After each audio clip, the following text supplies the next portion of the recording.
Just a really odd experience. I mailed a package. It was actually a laptop that I'd sold on the web. I went to the post office on Friday, mailed it, paid the money, and this afternoon when I came back from doing a mediation, there was the package back delivered to me. So I've just been to the post office because it's open till 6 around here tonight. Nobody can figure out what happened, so they had to redo all the postage and then give me a credit for what I paid previously. So I don't know if anybody else has had that happen. However, while I was stood there, the reason I'm telling you is this: there was a big line. There were originally 2 guys working there. Then one of them went in the back to do whatever. And I was starting to think, why do they only have one person on it? Doesn't the post office know there's a line almost out of the door? There's one person here. And then I remembered what the Zen master had said. Thank you very much. I have no complaint whatsoever. Thank you very much. I have no complaint whatsoever. And things started to go a lot faster. The second guy came back and I got helped, and hopefully the package is on its way again. So there we are. There is a lesson in patience, which is not the title of tonight's reading, of course. The title of tonight's reading is Express Appreciation, which has got some similarities. Wayne Dyer in Manifest Your Destiny says, see the unfolding of spirit in each person that you meet. See the unfolding of spirit in each person that you meet. Then you are able to appreciate them. And that was on page 153 of Manifest Your Destiny. Ernest Holmes says, love everything, praise everything, recognize all things, believe all things, accept all things. When he says believe all things, he's talking about believe things are possible.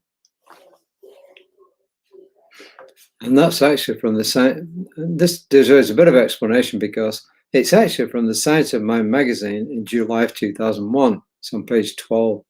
If you subscribe to the magazine, you can go back at least this far, I know, and you can look it up and see what else he said there. Point is I'm making here is that Ernest Holmes passed away in 1960, but the Science of Mind magazine often repeats articles by people who've written there in the past, especially Ernest Holmes. So 41 years after he passed away, there they are publishing his stuff again in the Science of Mind magazine.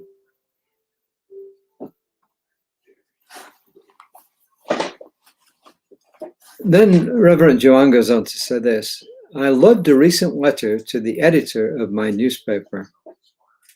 A local resident, Polly, took time to recognize Rita, a worker at the county recycling center, who assisted her on several occasions. Polly pointed out that often people do not take time to thank, quote, the workers in the background, unquote, whom they count on time and time again. She wanted to make sure that she thanked Rita for her helpfulness and also the smiling way that Rita greeted her and her dog on their trips to the recycling center. Quote, Rita is one of those people who made my life easier and happier, Polly wrote. Hang on. I am not sure what's going on here. Hold on 1 second. What are you doing? Out, out, out, out, out. My apologies. We have a cat who loves eating plastic. 2 of them, actually. How he gets into that plastic, I have no idea. But anyway, I want to continue. So the lady is happy and she says, Rita, the worker, is one of those little people who make my life easier and happier. And this lady is called Polly, who wrote that. I pondered that letter for a while and even wanted to make a trip to the recycling and said to myself, just to meet this woman who shows up for her job with a smile on her face. I loved Polly's letter because it conveyed the sentiments. I see you, I recognize you, I appreciate you. Appreciation can be defined in a couple of ways. One is to value or regard highly. The other is to increase in value. As I see it, by valuing Rita, Polly increased Rita's value for herself because she took time to feel the happiness created by these interactions. How many times in our busy lives do we miss these kinds of opportunities? I choose to be present in my activities, no matter how routine or how mundane, with appreciation, gifting myself the happiness eternally available to me. So there's a couple of messages here, as you probably realize. One is recognize everybody for what they do, whatever it is they do, whether it's the doctor who performs a difficult operation, it's the people picking up the garbage, it's the people at the grocery store, but especially let's recognize and appreciate the people with whom we work and with whom we live. I don't think I tell my wife how much I appreciate her as often as I should. So that's one place I'm going to start. So it isn't just the workers, it's everybody with whom we come into contact. My wife does this, as I mentioned many times, by greeting people when we go in and out of, quote, big box stores, unquote, or Walmart or somewhere like that. There's many ways we can do it. I've had letters of appreciation written to me, thanking me for these broadcasts and for other things, which is really nice. I've had emails, texts, which are really kind of cool. So that's one message, which is to appreciate everybody who comes into our lives. Find some way to appreciate somebody. I once read in a book that you can always find something, even if it's somebody who on the surface doesn't look like they need appreciation or doesn't look like they deserve it. You can find something. Oh, I love your hair. Oh, those are nice shoes you're wearing. Or something, oh, I'm glad you showed up here today. We can always find something to say.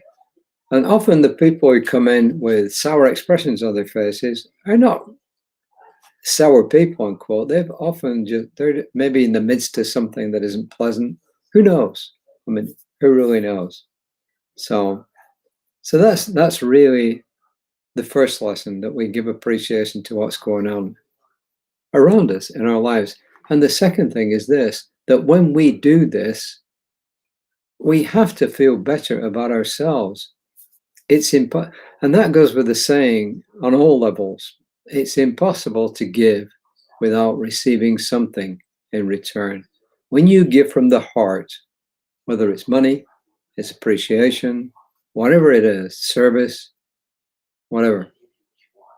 When you give from the heart, you have to feel better about yourself. It's just the way that the universe works. It's just that way. That's all my messages are for today. Just those two things. One is show appreciation, and secondly, that we have to feel better about ourselves when we do something. And guess what? This is another way of self-care. Because anytime you do something that makes you feel good about yourself, that is an aspect of self-care. So showing appreciation to others is actually another way of expressing self-care. So remember, Reverend Lisa will be on tomorrow morning at 9 o'clock-ish. I'll be back tomorrow at 5 o'clock-ish. And until then, just smile. Next time you go out, make a delivery, or next time you meet somebody, either at home or outside, make an effort to smile. Just make an effort to smile. That is your homework for the next 24 hours. Make an effort to smile when you come across someone or something. Can you do it? I'm going to give it a shot. Until next time, the affirmation: I live my life with a great sense of appreciation for all that is. I live my life with a great sense of appreciation for all that is. So, namaste.